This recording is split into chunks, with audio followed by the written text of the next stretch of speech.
Hello, everyone, and welcome back to The Rundown. I will be your host today, Craig DeLuz, coming at you from the West Coast, the left coast, behind the Iron Curtain, otherwise known as the Sierras. And today is Hump Day. Uh-oh. Mike. What day is it, Mike? It's Hump Day. Hump Day! It's Hump Day. Hump Day!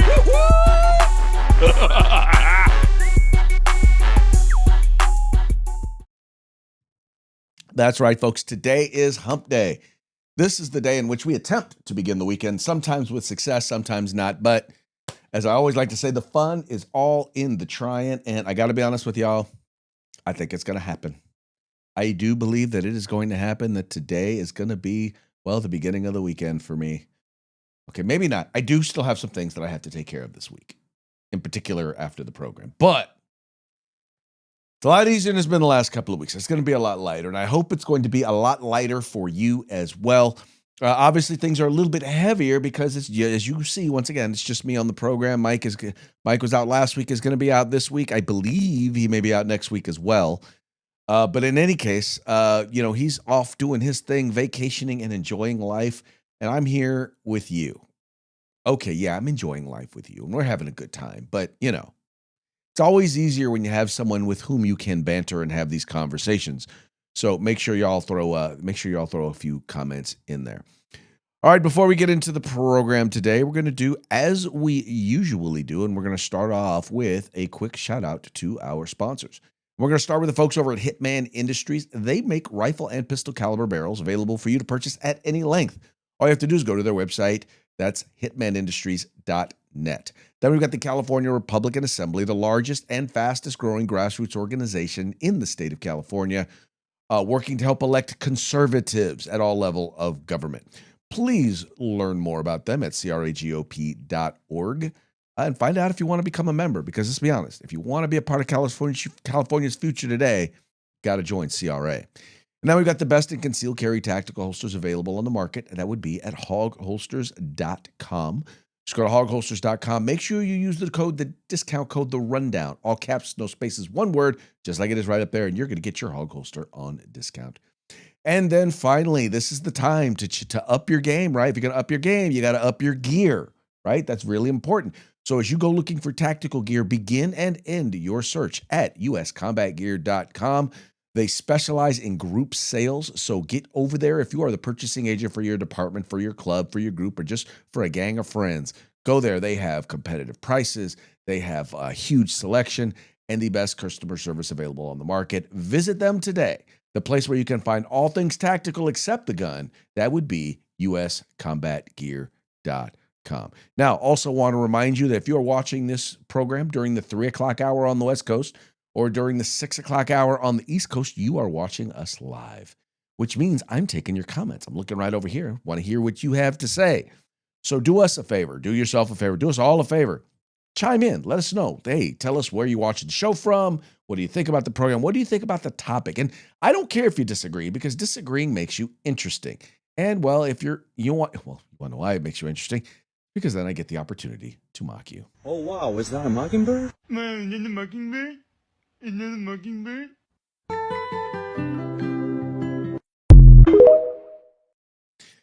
We will mock you because it is that fun. All right, let's go ahead and get into today's program. I know it's weird, right? The Supreme Court leading for a second day in a row, leading our news report. But this also is a big one. Today, they heard oral arguments surrounding birthright citizenship. Now, this is one that's going to be very, very interesting to hear. And the whole concept, the whole idea is this: if you are, just because you are, what they're trying to say is, just because you are born, if you are born here to someone who is not a citizen here, in particular, an illegal immigrant, but if you are born to someone who is not legally here, should you be allowed to automatically get citizenship? That's if nothing else, and I'm going to say, whether you agree with birthright citizenship or not, whether you agree that, whether you agree or not, this is something that needs to be decided by the courts, because as has been noted, there's an inconsistent argument with this, because a lot of people want to make you believe, well, it's always been this way, right? It's always kind of been the case. But now we're finding out that, well, that's just not true.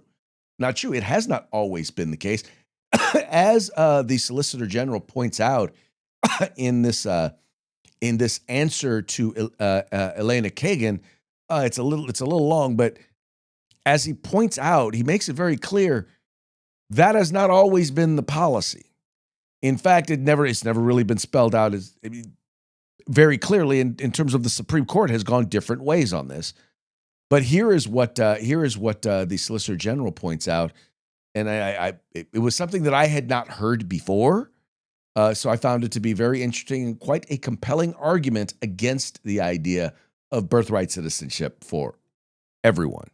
Mark, and I would point to something that's emphasized in their amici's briefs, which is in 1921, Richard Flournoy, who becomes a senior State Department official in the Roosevelt administration and pushes their theory as to temporary sojourners, writes a law review article in 1921 where he says, I think the children of temporary visitors should be citizens. But he admits that is not the understanding of Wong-Kim-Ark. He admits Wong-Kim-Ark did not hold that.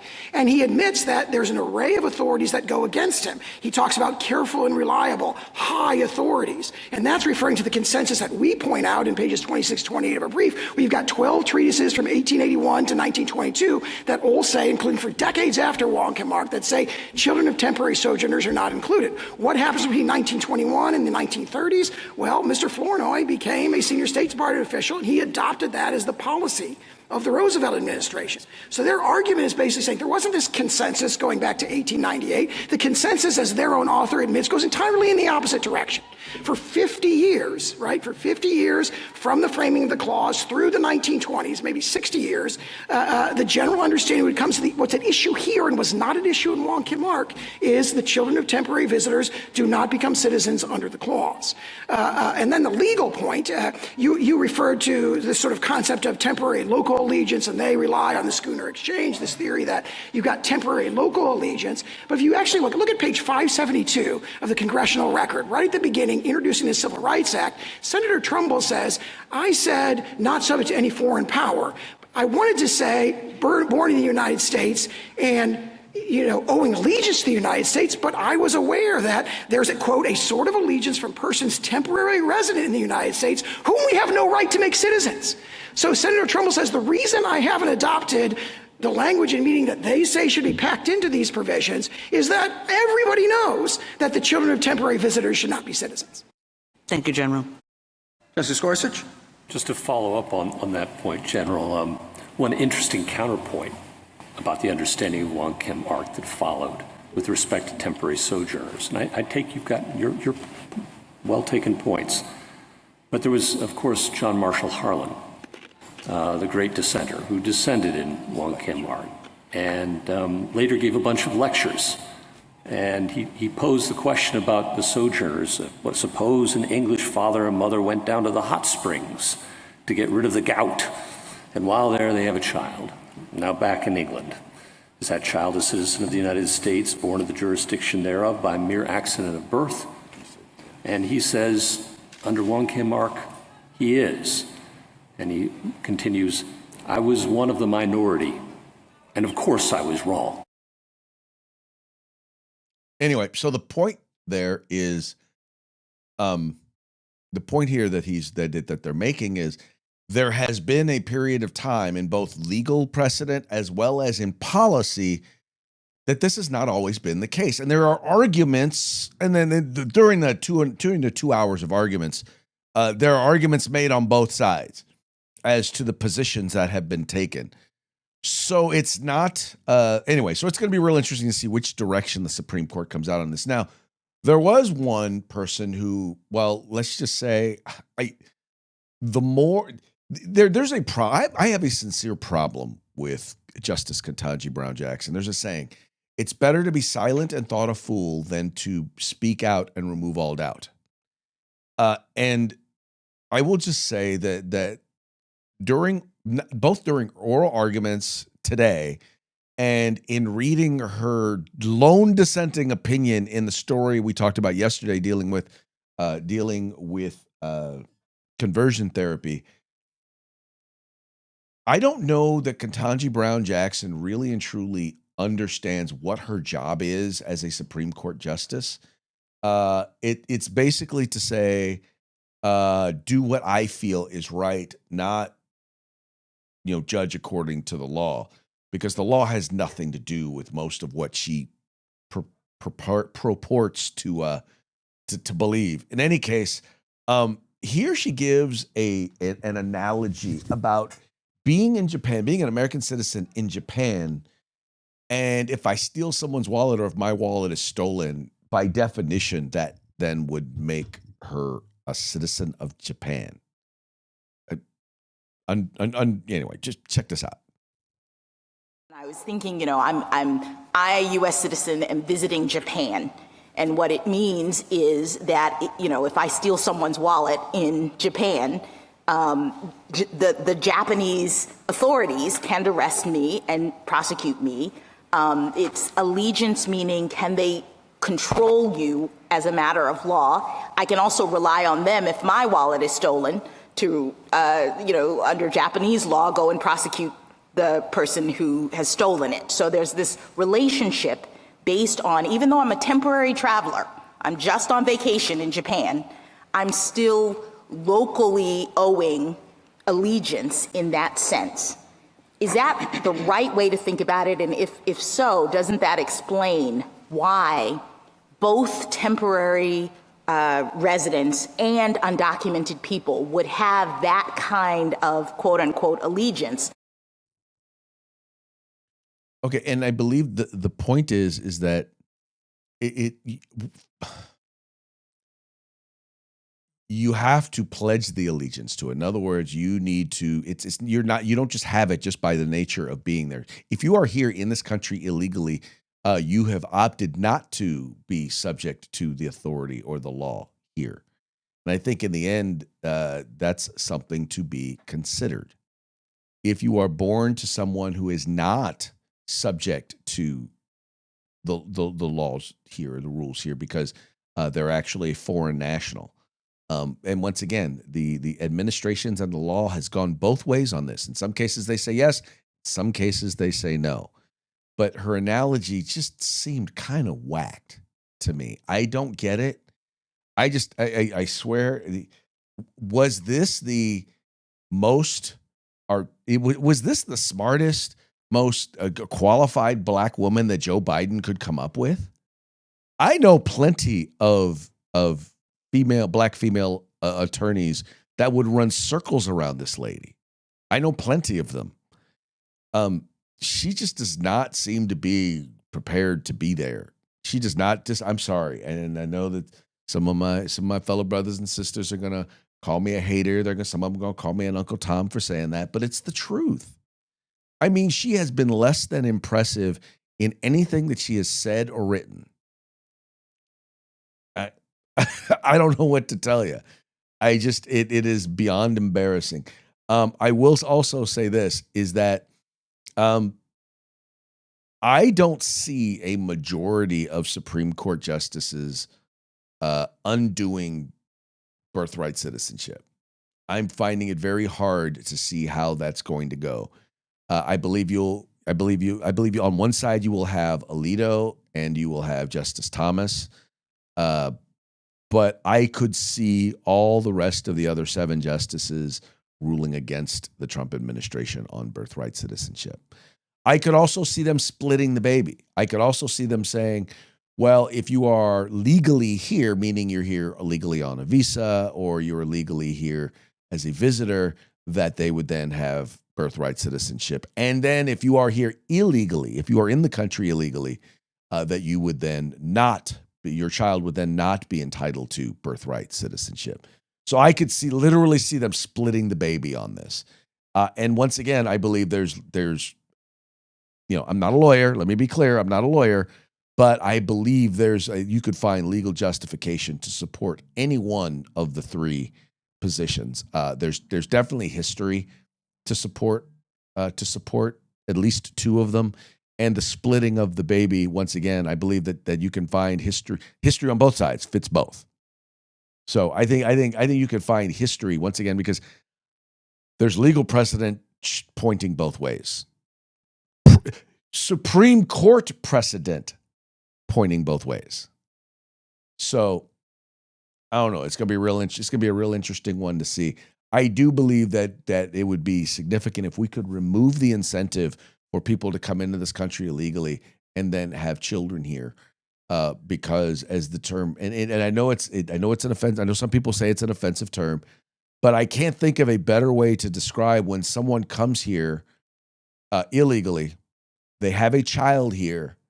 That child is a citizen, and then now the parents argue that, well, we should all get to stay because my child is a U.S. citizen, and we allow them to stay. I can't think of a better definition than calling that an anchor baby. If you have a better descriptor for it, one that is more appropriate, one that is less offensive, please feel free to share it in the comments. Otherwise, I'm gonna keep using it. I'm gonna keep using it till I hear something better. And I don't know that there is a better description of that, because that is in fact the purpose that they are. That's that seems to be their purpose. I don't know if they intend for them to do that, but I don't know if that's the intention, the original intention. Maybe they just come here and then they just have children, but it's definitely the consequence. How about that? Can we agree on that? That winds up being how it winds up working out? Yeah. All right. Next up, Trump is going to be addressing, doing a primetime address, talking about what is going to be taking place in the with the Iraq war. And I just had the story up, and it disappeared. Ain't that funny? See, Trump to address Iran war. Oh, I said Iraq. I said Iraq war, didn't I? Here we go. Now I found another story. What it was it was behind. I didn't realize BBC had a paywall. And as soon as I went to scroll down on the story so I could share it with you, they kicked up their paywall. And I'm sorry. I'm not going to give money to left-wing media outlets. I'm just not. I subscribe to conservative outlets, and I read liberal outlets that I don't have to pay for. Anyway, that's my 2 cents. I'm sticking to it. It says Trump's address on Iraq war will lay out time frame for ending conflict. President Trump is delivering a primetime address to update the nation on the war in Iran Wednesday night, as he predicts the operation will continue a few more weeks and threatens to withdraw the U.S. from NATO. 33 days into Operation Epic Fury, the U.S. is already well within the 4 to 6 week timeline that the president and his administration had laid out for the joint U.S.-Israeli operation. The president's remarks Tuesday that the U.S. will leave Iran in 2 or 3 weeks would put the military conflict beyond the high-end estimate of 6 weeks, despite the president's insistence that the war is ahead of schedule. Mr. Trump has said the war could end sooner if the two sides reach a deal.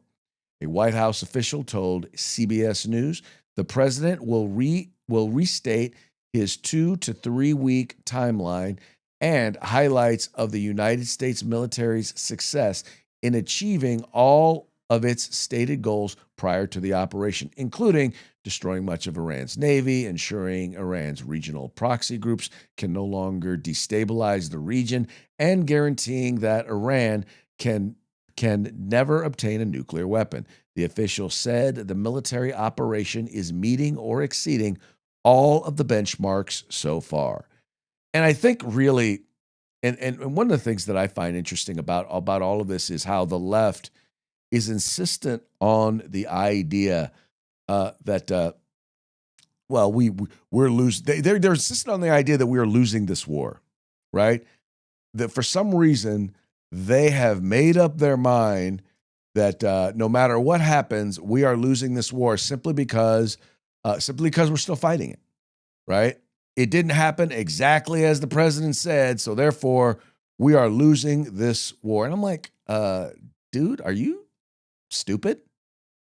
I mean, he's literally, and I'm trying to pull up his tweet here where he's basically said, we're losing this war. Yeah. So basically, he's basically insistent on the idea. And unfortunately, I don't want to waste your time while I'm still looking for the tweet. But the point is, he's basically saying we're losing this war. And as Marco Rubio has laid out the objectives, he's insistent on the idea that, well, no, these are tactics. And I think the point has been made very clear. One, we want to get rid of their Air Force. Two, we want to get rid of their ability to launch missiles. Three, we want to make sure that we get rid of their ability to get a nuclear weapon. There was also a fourth one, but it was very clear. Those are the goals. Those are the objectives. And he's like, well, those are objectives, but those aren't strategies. And he's out there. They act as if they want the president to come out and say, okay, well, this is what we're going to do, and then we're going to do this, and then we're going to do this, and then we're going to do this. We're going to tell them the entire game plan. That's something dumbass Joe Biden would do. He would give away the entire game plan ahead of time. Now, mind you, I've yet to be convinced that the administration adequately planned for what's going on with the Strait of Hormuz. I'm sorry, no matter what y'all say. What were the contingencies? What did y'all have planned? It's been closed too long for everything else to have gone so well, and for this to still be an issue. No, you didn't plan for it adequately. You didn't. I don't think you did. You haven't convinced me that you have, because it's still closed. So there's that. And I'm not saying it's easy. Don't look at don't act like, oh, well, if you're so smart, why don't you come up? No. I'm not saying it's easy. I'm just saying that you haven't figured it out. And it's okay well, I guess you don't have to say it's okay, but don't act like when someone points out that, well, it's obvious that you haven't figured it out, that, it's not obvious, because it kind of is. But it's a minor setback. It really is. Yeah, it's caused gas prices to go up, mostly for people in Europe. And that's one of the reasons why he's like, look, we're trying to get this thing back open. If y'all don't want to help, well, then, go get your own oil. Doesn't really hurt us that much. Gas prices are still well below the Biden high. Well below the Biden high. Except in places like California, where we have our own issues with gas, and Gavin Mussolini. Anyway, all that having been said, there's going to be an announcement tonight. For those of you who are talking about this being a forever war or us losing the war, well, he'll be talking about that tonight.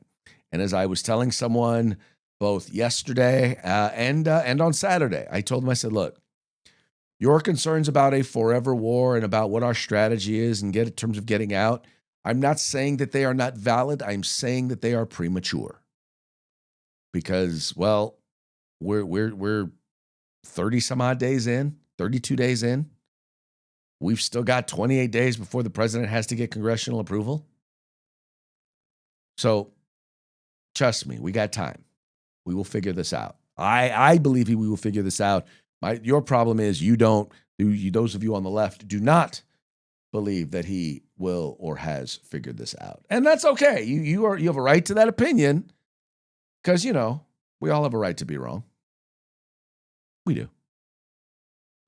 Anyway, moving right along. This is an interesting one. So the U.S. Postal Service is considering a proposal that will allow you to be able to mail firearms or put a handgun in the mail. Let's check it out. It says here, Postal Service announces rule allowing a proposed rule allowing mailing of handguns. This is being reported by Cam Edwards over at Bearing Arms. Thanks to a quirk in federal law, for nearly a century, it's been illegal to use the United States Postal Service to ship pistols, revolvers, pistols, revolvers, and other firearms capable of being concealed on the person, even though long guns can be mailed with no issue. In January of this year, though, the DOJ's Office of Legal Counsel issued a formal opinion stating the ban violates the Second Amendment according to the OLC. And this is what they stated. Although this statute does not prohibit the shipment of concealable firearms by private companies, major express services currently forbid all persons from shipping firearms, except for some federal firearms licensees that have private shipping agreements. Thus, unlicensed private citizens face a complete ban on shipping concealable firearms, even though handguns are among the core arms protected by the Second Amendment. The statute also imposes significant barriers to shipping constitutionally protected firearms as articles of commerce, which interferes with citizens' incidental rights to acquire and maintain firearms.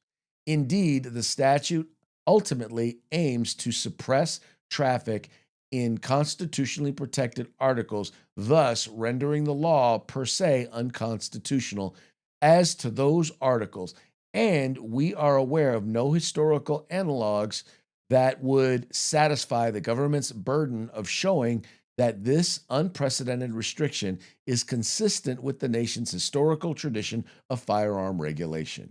Because the application of Section 1715 to constitutionally protect firearms violates the Second Amendment, we conclude that the Department of Justice should cease prosecutions under the statute and with respect to protected arms. On Wednesday, the U.S. Postal Service unveiled a proposed rule that would conform its rules to the OLC's opinion, stating that the agency defers to OLC's judgment as to the lawful scope of this criminal statute and worked in consultation with OLC to develop the proposed evisions to mailability regulations. So in other words, they're deferring to the OLC. The OLC has said, yeah, no, they're good. In other words, what they're saying is people need to be able to get a gun, right? Well, if you make it so that they can't mail it, how are they supposed to get it? And that's, for some people, that's kind of how that's the way they're going to be able to get it. So anyway, that should be interesting. Oh, excuse me. Oh, yawning. Wow. Okay. But anyway, so I'm real curious because you still can't buy a firearm across state lines, as far as I know, from another state. So I think if you do, you have to buy it there and you have to have it shipped to the FFL, AF, and FFL, for example, in California, and then do all the required stuff, in the transfer with that FFL in the state of California. In any case, going to be real interesting to see what winds up happening, see what states wind up raising a ruckus behind it, because some of these folks in some of these states, well, they will. And speaking of raising a ruckus, there is quite a ruckus that is being raised in Oakland, California, as they are looking to institute a $30 an hour minimum wage. I want you to hear about that. A $30 an hour minimum wage. Let me pull it up here. Dun, dun, dun. Here it is. It says here, Postal Service announces proposed. Oh, no, that's the wrong one. That's the wrong story. Dun, dun, dun. Where is it at? Here we go. $30 an hour. Oakland eyes jaw-dropping minimum wage hike. $30 an hour. Okay. Oakland workers are ready to be paid a lot more. Worker advocates in Oakland are pressing for a $30 minimum wage, mirroring a similar goal from socialist New York City Mayor Zoran Mamdani across the country. A workers' organization, One Fair Wage, is hoping to put forward a ballot initiative to raise the minimum wage in the area. The organization believes wage increases will help workers with expensive cost of living in the Bay Area, especially with the affordability crisis. The push comes as Oakland continues grappling with deep structural budget shortfall and ongoing fiscal instability, with officials warning recurring expenses are outpacing revenue. Every time there has been a downturn or a serious challenge in the economy, in the end, we raise wages as stimulus. Saru, I'm trying to pronounce that name. The president of One Fair Wage told Center Square, it's basically a stimulus that in the hands of working people who spend a much bigger percentage of their income than higher income people because they have to. It's survival, she added. One Fair Wage says the proposed ballot initiative would gradually institute the $30 minimum wage within the city and Alameda County until reaching the proposed amount in 2030. Oakland's current minimum wage is $17.34 an hour. And California's minimum wage sits at $16 an hour. A $30 minimum wage would be the highest in the country. Now, I need y'all to understand that there are a few things that are going to happen here, and I know folks on the left don't want to hear this, but it is the truth. Number one, what's going to happen is for those low-wage workers, those minimum wage workers, many of them are going to lose their jobs. Those that do not lose their jobs, many of them are going to lose either benefits or they're going to lose hours, which is also going to cause them to lose benefits in some cases. There's going to be an increase in automation. And then for everyone in Oakland and in Alameda County, the cost of living is going to continue to rise. Because the people who rely on the people who rely most on the products, goods, and services provided by people on minimum wage are also people on minimum wage or they're low-wage workers. And when you drive up their costs, whether at the grocery store, whether at the restaurant, whether at the gas station, when you drive up their costs, or how about this? How about at the schools? When you drive up their costs, guess what happens? People get laid off, and they when you drive up those costs, then the very people who you're claiming to help wind up getting hurt. There is a reason why there is a mass exodus from California. It is because many Californians propose stupid stuff like this. I wish it were not the case. I wish the Californians were smarter. But unfortunately, many of my fellow Californians are not. It is what it is. All right, folks, that now brings us to our parting shots. Parting shots are brought to you by Hog Holsters. Go to hogholster.com. Use the discount code The Rundown. All caps, no spaces, one word, and get your Hog Holster today. All of our parting shots today are going to be brought to you by the Babylon Bee, fake news that you can trust. Let's start with this first one here. NASA plays incredible April Fool's joke of once again pretending to go to the moon. Yeah, that's right. We got a moon launch coming up. Here we go. Oh, you might have heard about this one. The player from Chicago who wound up who basically gave his life to the Lord and basically came out against Pride Night in the NBA because he said, why should we take pride in something that the Bible points out as a sin? Well, he's now been let go by the Chicago Bulls. And here it says here, Bulls offer to reinstate Jaden Ivey if he will do some cocaine and beat a few women. Because evidently you can do cocaine and beat women and still keep your job in the NBA. That's not considered conduct unbecoming. Anyway. Oh, this is an interesting one. If you've been reading the story about Kristi Noem and her husband's cross-dressing thing, Kristi Noem asked husband if there's anything he needs to get off his chest. If you know the joke, you know the joke. If you don't know the joke, I don't know what to tell you. I'm not going to explain it to you. Oh, here's a good one. In compelling argument for birthright citizenship, Justice Jackson eats an entire stick of glue. Because that's kind of how she argues for cases these days. And then finally, as we hear more about the Trump Presidential Library to feature solemn reflecting pool of liberal tears. The sad part is, I'll bet you that one's true. All right, how about this? I wouldn't be surprised if it were true. How about that one? Okay.